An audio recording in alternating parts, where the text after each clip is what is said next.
కావేరి అయితే అలా గుద్దేసరికి పడిపోతూ ఉంటుంది. ఇక స్పృహ కోల్పోతూ ఉంటుంది. స్పృహ కోల్పోయిన వెంటనే చిన్ని అయితే అమ్మ అమ్మ అనేది అంటూ ఉంటుంది. ఇక కావేరి అయితే ఇలా అక్కడే ఉన్న వాళ్ళకి చెప్తూ ఉంటుంది. నా పాపని ఎలా అయినా ఇక్కడి నుంచి తీసుకెళ్ళిపోండి.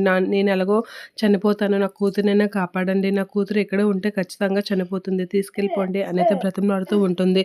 ఇక అలా బ్రతిమలాడేసరికి రౌడీలు అయితే వస్తూ ఉంటారు. రౌడీలు వచ్చి కావేరిని చిన్నిని అయితే వెతుకుతూ ఉంటారు.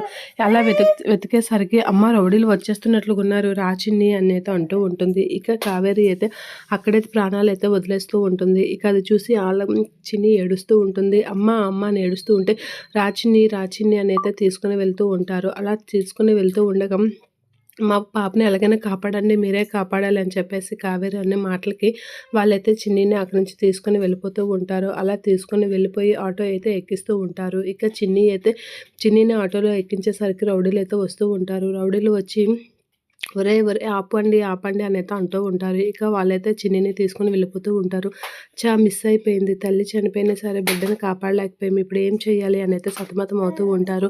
మనము పిల్లని చంపలేదంటే దేవ ఖచ్చితంగా మనల్ని చంపేస్తాడు, కాబట్టి మనం ఒక పని చేద్దాం, తల్లి పిల్ల ఇద్దరు చనిపోయారని చెప్పేద్దాం, అలా అయితే దేవ నుంచి మనం కాపాడుకోవచ్చు అని రౌడీలు అయితే నిర్ణయం తీసుకుంటూ ఉంటారు. అలా తీసుకొని అయితే కావేరి చనిపోయిందని అయితే చెప్పేస్తూ ఉంటారు.